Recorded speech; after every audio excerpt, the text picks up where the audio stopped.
A música brasileira perdeu hoje uma de suas artistas mais talentosas, corajosas, autênticas. Ângela Rorô morreu no Rio de Janeiro aos 75 anos. Dona de uma voz rouca, linda, inconfundível, a cantora e compositora marcou a música popular brasileira, principalmente nos anos de 1970 e 1980. Gente, vamos botar um pouquinho de vergonha e paz e atitude honesta no mundo antes que seja realmente tarde demais.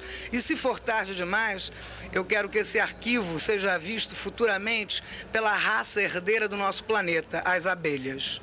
A carioca Ângela Maria Diniz Gonçalves ganhou o apelido Rorô ainda na infância, exatamente por causa da voz grave e rouca. Aos 5 anos, passou a estudar piano clássico e, ao mesmo tempo em que avançava no instrumento, se interessou por cantoras como Elis Regina, Billie Holiday, Maísa e Ella Fitzgerald.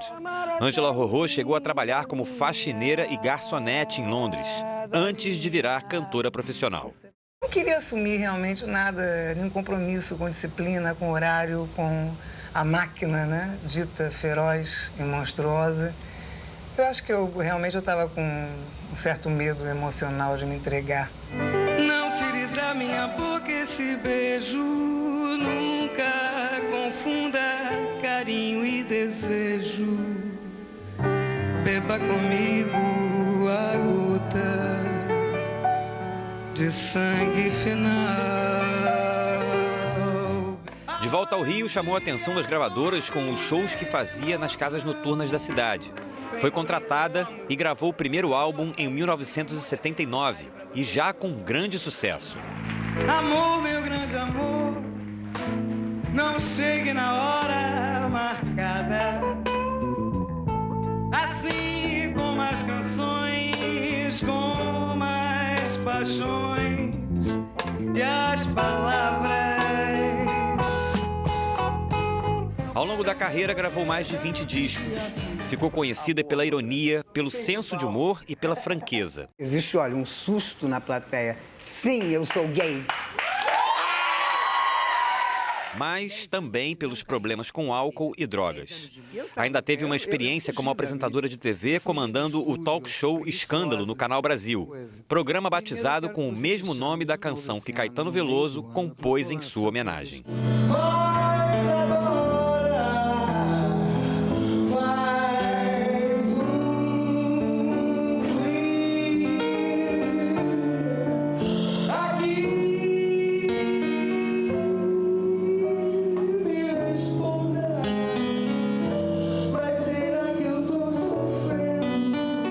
Eu curto viver, eu sei que a vida é curta e bela, e só nos resta viver, realmente. E se um dia eu parar, é sinal que eu aprendi a amar.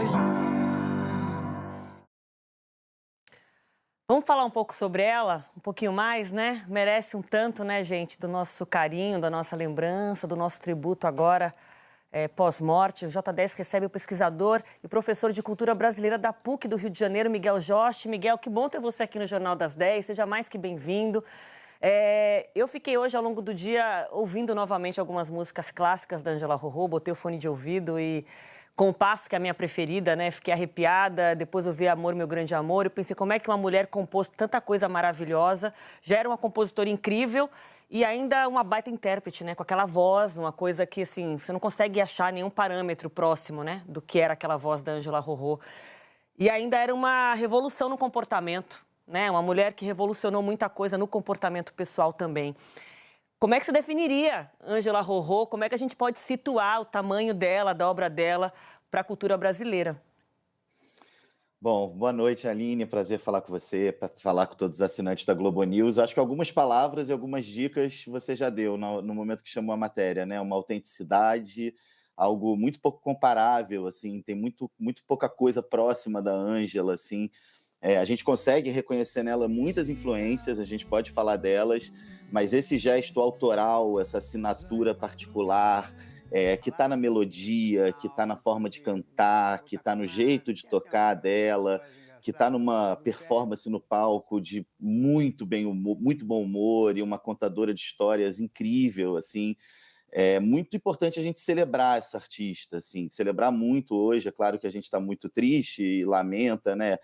Passa aqui um abraço para os familiares, amigos, etc. Mas, assim, é um dia de celebrar, é uma artista muito especial. Estreia tardiamente, assim, para o período, né? Porque ela já tinha 30 anos, praticamente, quando ela lança o primeiro disco, em 1979. É um disco que se tornou antológico, é um clássico da MPB, tem uma coesão nas composições, todas as músicas são muito importantes, fazem parte do best-of, assim, do repertório dela. Bethânia já gravou uma música naquele mesmo ano, né, no Mel, que foi um disco que vendeu mais de 1 milhão de cópias. Bethânia, que agora nesse show novo voltou a interpretar 2 músicas da Ângela, inclusive Gota de Sangue, que ela grava no Mel. Naquele momento também Marina Lima, Ney Matogrosso. Ela chama a atenção de muita gente, como essa compositora muito forte que ela é, como essa assinatura muito particular, e também os shows dela passam a ser um grande sucesso, assim, né? A Ângela, antes de lançar o disco, ela faz uma temporada no Teatro Ipanema, que naquela época é um espaço da Zona Sul do Rio de Janeiro, pelo qual passam os artistas que estão lançando suas carreiras, artistas jovens, artistas que estão estreando ainda na indústria fonográfica, e ela fazia um show que começava meia-noite, né? E que era um sucesso, assim, né, com fila na porta, com gente que não entrava, com figuras da crítica cultural, do meio artístico, todo mundo muito impressionado, assim, com essa originalidade que bebe na fonte da música popular brasileira, como foi dito aí, de alguns grandes cantores. Ela falava em Orlando Silva, Anísio Silva, falava em Dolores Duran. A Maísa é uma referência muito nítida que a gente tem, e importante para Ângela Rorô, mas também uma série de artistas e crooners internacionais que ela tinha uma grande paixão e que, de alguma forma, ela trazia também para o som dela. Ao mesmo tempo, é interminável, assim, uma postura rock no jeito de tocar, no jeito de se posicionar, uma relação com blues misturado com a música brasileira. Isso tudo forjou essa artista muito original, que tem uma obra impressionante, assim, no início dos anos 80, ela lança em 79, 80, 81, 83, ela vai lançando discos, assim, entre 79 e 88, são 5 discos, assim, todos com um repertório riquíssimo, assim, arranjos muito bonitos, assim, as linhas melódicas dela. Muita coisa está sendo dita hoje sobre isso, né? Sobre essa especificidade, assim, muitos colegas, muitos artistas falando dessa originalidade, assim, dessa contribuição da Ângela, né? Ela segue nos anos 90 com a carreira, já com menos presença na indústria fonográfica. Depois, nos anos 2000, vai voltar a gravar alguns discos. Na reta final da sua carreira, assina um contrato com a gravadora Biscoito Fino, que coloca ela num lugar talvez mais bem posicionado para o que era a história da carreira dela, a contribuição dela na música popular brasileira. E precisa ser muito celebrada. E com uma trajetória incrível também, assim, a Ângela começa a tocar muito cedo, com 5, 6 anos, ela dizia em entrevistas, ela já começava a tocar sanfona. Depois ela estuda piano durante um tempo, piano clássico, num formato muito típico e tradicional do ensino de piano de conservatório. Aos 15 anos, ela rompe com esse ensino, e aí começa uma trajetória que é uma trajetória incrível. Ela vai para a Europa, ela se aproxima do Glauber Rocha na Itália, conhece cineastas como Antonioni, uma série de outros daquele momento especial, assim, do cinema europeu, da Cinetà italiana. Diz ela que o Costa Gavras convidou ela para fazer uma participação no Z, que é um dos principais filmes dele. Ela não aceitou por medo.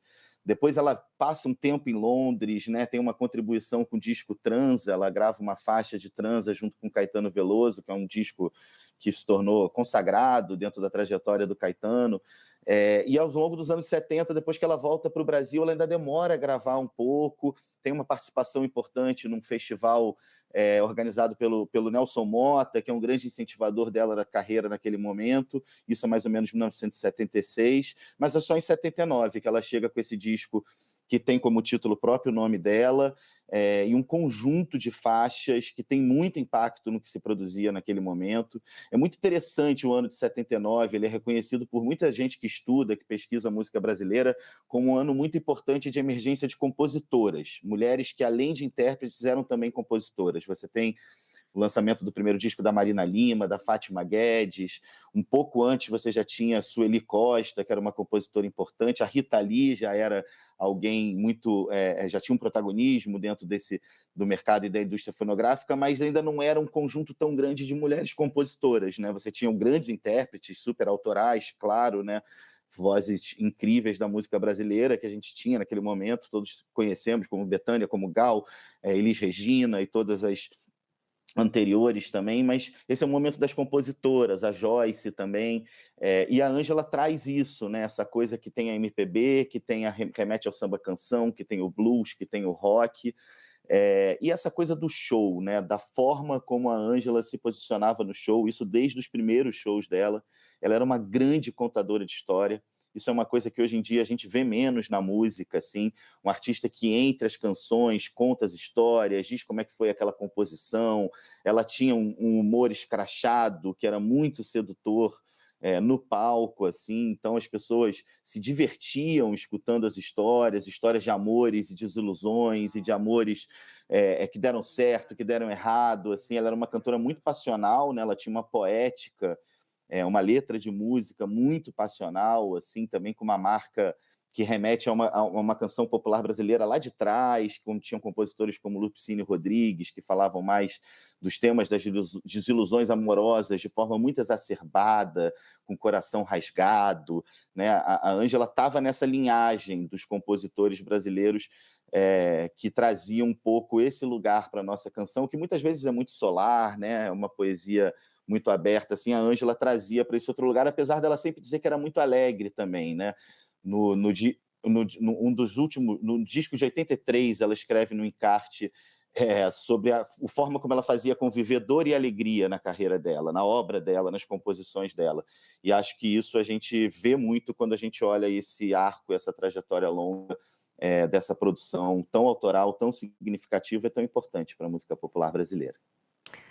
Que bonito te ouvir, que aula te ouvir, Miguel. Eu te agradeço demais. Eu, assim, me sinto muito honrado de ter ido naquele show do Transa que o Caetano finalmente nos deu, né, em 2023. Mas hoje eu penso que o valor maior não foi ver o Transa ao vivo no palco, foi ver ele com a Ângela Rorô, porque aí o Caetano chamou a Ângela Rorô para o palco, porque ela participou dessa gravação, como bem lembrou o Miguel, lá em 72, quando ele estava exilado em Londres, gravou esse disco, a Ângela participou do disco e o Caetano a convidou para o show aqui no Brasil 2 anos atrás. Eu pude ver os dois juntos, né? Quer dizer, eu penso no valor desse tempo histórico da música brasileira que você tão bem reverenciou aqui, Miguel. Te agradeço demais e que você possa voltar aqui em outras ocasiões para falar também de vida, né? O tributo em vida que a gente tem que fazer para tanta gente incrível que ainda está vivo na música brasileira. Muito obrigada. Obrigada, Aline.